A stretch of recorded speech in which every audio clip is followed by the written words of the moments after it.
नमस्कार दोस्तों, स्वागत है आपका हमारे YouTube चैनल पर। और आज हम बात करने वाले हैं उन महत्वपूर्ण प्रश्नों की जो किसी भी परीक्षा की दृष्टि से महत्वपूर्ण हैं आपके लिए। तो चलिए बिना देरी किए शुरू करते हैं। हमारा प्रश्न नंबर 26 है, प्लासी के युद्ध के पश्चात भी अंग्रेजों ने बंगाल के नवाब को पद पर क्यों बनाए रखा? ए, वे सोचते थे कि यह व्यवस्था उनके हितों के खिलाफ नहीं है। बी, मुस्लिम भावना को अनुकूल चाहते थे, मुगल बादशाह से डरते थे, मीर जाफर के तर्क को स्वीकार कर चुके थे। तो दोस्तों इसका सही आंसर है ऑप्शन ए, वे सोचते थे कि यह व्यवस्था अभी उनके हितों के खिलाफ नहीं है। जो बंगाली के नवाब की जो व्यवस्था उस वक्त चल रही थी वो अंग्रेजों के हितों के साथ थी, इस वजह से उन्होंने बंगाल के नवाब को पद पर बनाए रखा था। चलिए दोस्तों बढ़ते हैं अगले प्रश्न की ओर। कौन सा युग्म सही सुमेलित नहीं है? चार ऑप्शन है। ए, दुर्लभ, बंगाल नवाब का कोषाध्यक्ष जगत सेठ, मुर्शिदाबाद का सेठ, मोहम्मद रजा खां बिहार का दीवान, और चार, राजा सितवराय बंगाल का दीवान। कूट दोस्तों आपको ये चार नीचे दिए हुए हैं, आप इनको देखिए और अपना सही आंसर बताइए। चलिए दोस्तों आपने कूट देख लिया, अब इसका सही आंसर हम आपको बता देते हैं। इसका सही आंसर है डी, ऑप्शन डी। तो देखिए ऑप्शन डी में 3 और 4, तो यहाँ जो सही सुमेलित नहीं है वो हैं 3 और 4। तो इस प्रकार हमारा ऑप्शन डी सही है। प्रश्न नंबर 28, किसके काल में ब्लैक होल की घटना हुई थी? ए, मीर जाफर, बी, मीर कासिम, सी, अलीवर्दी, और डी, सिराजुद्दौला। तो दोस्तों जो ब्लैक होल की घटना हुई थी वो सिराजुद्दौला के काल में हुई थी। इसमें छोटी कोठरी में बंद कर दिया था जिसमें बहुत से लोगों की मृत्यु हो गई थी, और इसी को ब्लैक होल की घटना के नाम से जाना जाता है। तो चलिए दोस्तों इसका आंसर हमारा हो गया ऑप्शन डी। चलिए बढ़ते हैं अगले प्रश्न की ओर। निम्नलिखित में से किस अवध के नवाब को मुगल सम्राट का प्रथम वजीर नियुक्त किया गया था? तो दोस्तों ए, सआदत खां, बी, शुजाउद्दौला, सी, सफदरजंग, और डी, आसफौद्दौला।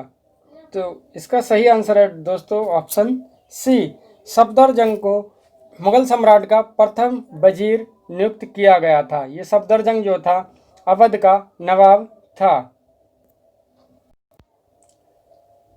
प्रश्न नंबर 30, निम्नलिखित में से कौन सा राज्य अंग्रेजों के लिए दुधारू गाय था? तो दोस्तों ए, मैसूर, बी, हैदराबाद, सी, मराठों का राज्य, और डी, अवध। दोस्तों डी, अवध जो था अंग्रेजों के लिए दुधारू गाय था, क्योंकि ये यहाँ से बहुत ही खजाना लूट चुके थे या किसी न किसी षड्यंत्र के तहत हत्या चुके थे। प्रश्न नंबर 31, स्वतंत्र राज्य बंगाल की राजधानी थी। तो दोस्तों जब बंगाल एक स्वतंत्र राज्य बना तो उसकी राजधानी क्या थी ये आप लोगों को बताना है। ए, ढाका, बी, अलीनगर, सी, मुर्शिदाबाद, और डी, मिदनापुर। इसका सही आंसर है सी, मुर्शिदाबाद। चलिए बढ़ते हैं अगले प्रश्न की ओर। निम्नलिखित में से किसने इलाहाबाद की संधि में भाग लिया था? तो चलिए A, Clive, Mir Jafar, Balwant Singh, B, Clive, Najmuddaula, Shujauddaula, C, Mir Qasim, Clive या सिराजुद्दौला, डी, शाह आलम, क्लाइव और शुजाउद्दौला। तो दोस्तों आप इसमें से सही कूट का चयन करके बता सकते हैं। तो इसका सही आंसर है option D, Shah Alam, Clive और शुजाउद्दौला। इन तीनों ने इलाहाबाद की संधि में भाग लिया था जो बक्सर के युद्ध के बाद हुई थी। मिलान कीजिए। ए, हैदराबाद सआदत खां, बी, अवध निजामुल मुल्क, सी, बंगाल सादुतुल्ला खां, डी, अरकाट मुर्शिद कुली खां।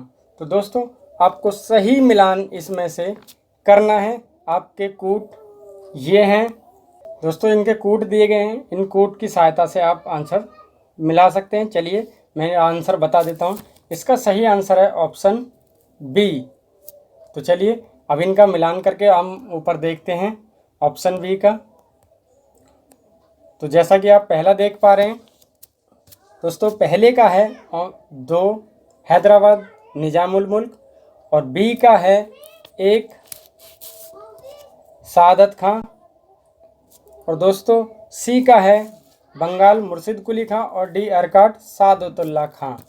तो चलिए बढ़ते हैं अगले प्रश्न की ओर। अगला प्रश्न है, बंगाल में कंपनी के अधिकारियों द्वारा दस्तकों के दुरुपयोग करने से किसके संबंध बिगड़ गए थे? तो दोस्तों दस्तक जो था एक व्यापार करने का अधिकार हुआ करता था, तो उसकी वजह से किसके संबंध बिगड़ गए थे? तो ए अलीवर्दी खां, बी सिराजुद्दौला, सी मीर जाफर, डी मीर कासिम। तो इसका सही आंसर होगा दोस्तों डी मीर कासिम।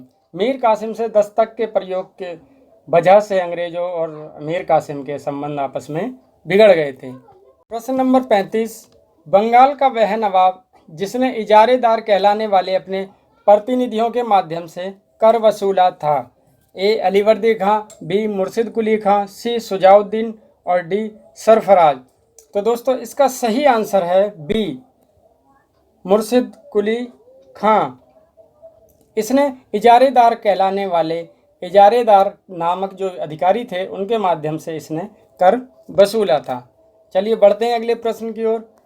निम्नलिखित में से कौन मुर्शिद कुली खां के विरुद्ध बड़ी बगावत करने वालों में शामिल था? ए सीताराम रे, उदयनारायण, राजवल्लभ, गुलाम मोहम्मद। तो आप कूट की सहायता से बता सकते हैं कि इनमें कौन कौन शामिल थे जिन्होंने मुर्शिद कुली खां के विरुद्ध बगावत खड़ी की थी? तो दोस्तों इसका सही आंसर है ऑप्शन सी। तो देख सकते हैं ऑप्शन सी, यानी सीताराम रे, उदयनारायण और गुलाम मोहम्मद, इन 3 लोगों ने मिलकर मुर्शिद कुली खां के विरुद्ध बगावत की। चलिए बढ़ते हैं अगले प्रश्न की ओर। ढाका से मुर्शिदाबाद राजधानी ले जाने वाले नवाब का नाम क्या था? दोस्तों अक्सर इस प्रकार के क्वेश्चन किसी भी एग्जाम में आ जाते हैं, तो हर क्वेश्चन को आप ध्यान से देखें और नोट करें। तो चलिए इसके ऑप्शन देख लेते हैं। ये मुर्शिद कुली खां, अलीवर्दी खां, मीर कासिम और मीर जाफर। इसका सही आंसर है ऑप्शन ए मुर्शिद कुली खां। दोस्तों मुर्शिद कुली खां ढाका से राजधानी मुर्शिदाबाद ले गया था। चलिए बढ़ते हैं अगले प्रश्न की ओर। मीर कासिम द्वारा कंपनी को प्रदत्त जमींदारी में से कौन सा जिला शामिल नहीं था?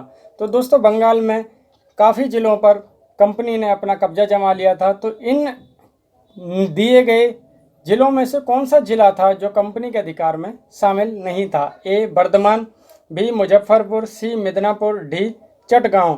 तो 38 का सही आंसर होगा दोस्तों बी मुजफ्फरपुर।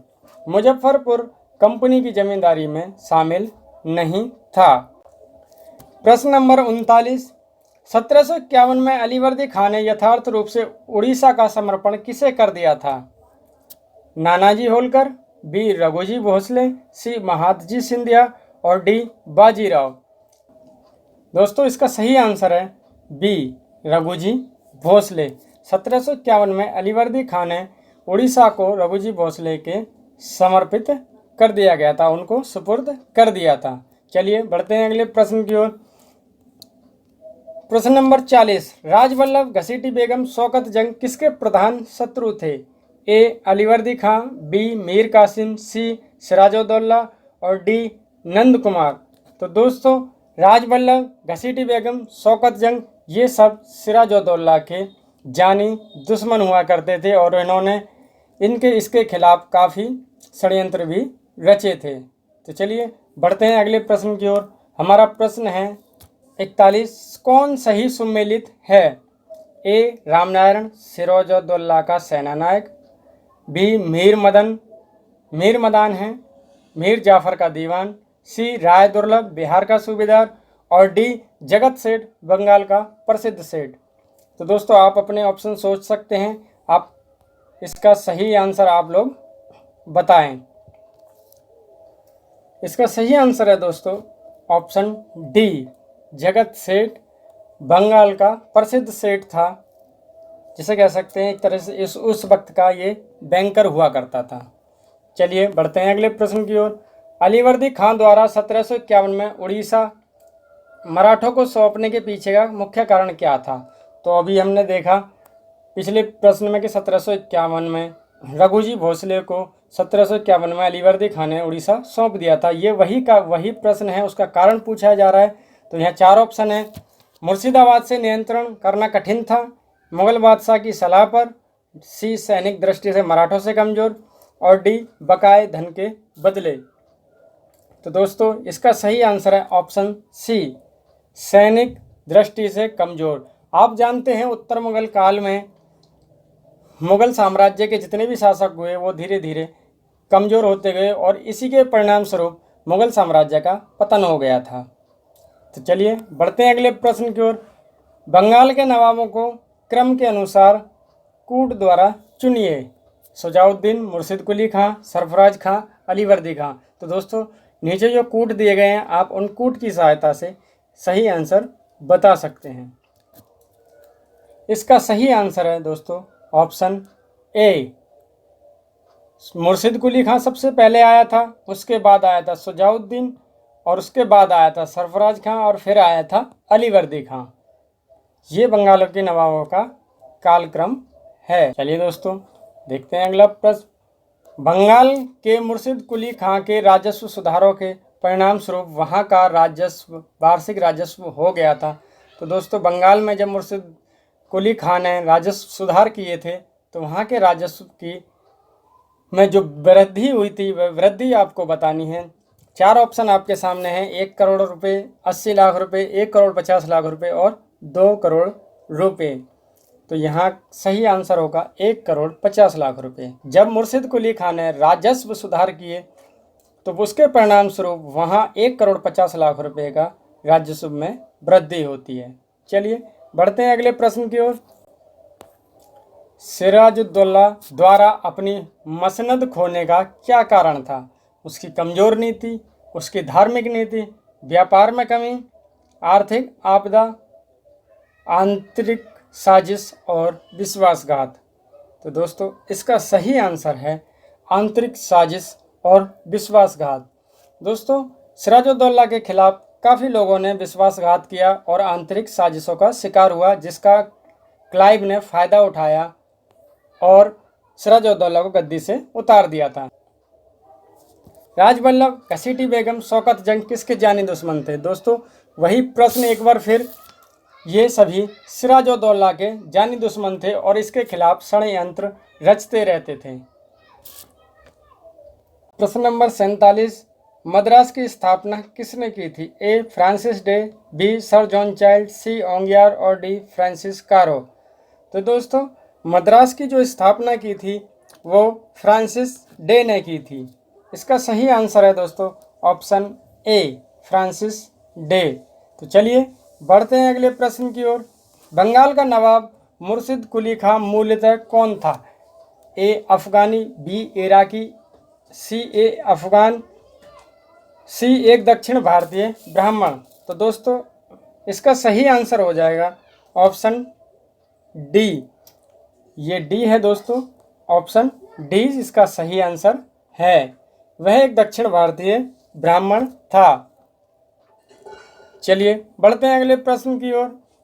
किसके शासन के समय बंगाल की सूबेदारी अनुवांशिक हो गई थी? ए मुर्शिद कुली खां, बी अलीवर्दी खां, सी शुजाउद्दीन और डी सिराजुद्दौला। तो इसका सही आंसर दोस्तों बताएंगे आप। इसका सही आंसर है ए, मुर्शिद कुली खां। चलिए देखते हैं अपना आज का अंतिम प्रश्न। बंगाल का वह कौन सा नवाब था जिसने मराठों से नजराना वसूल किया था? ए मुर्शिद कुली खां, शुजाउद्दीन, सी अलीवर्दी खां और डी सिराजुद्दौला। तो दोस्तों इसका सही आंसर है डी, अलीवर्दी खां। अलीवर्दी खां ने मराठों से नजराना वसूल किया था। तो दोस्तों आज के लिए इतना ही। कल फिर हाजिर होंगे नए और महत्वपूर्ण प्रश्नों के साथ। आपको ये वीडियो कैसी लगी कमेंट करके ज़रूर बताइएगा। यदि आपने हमारा चैनल सब्सक्राइब नहीं किया है तो सब्सक्राइब करें, लाइक करें। धन्यवाद।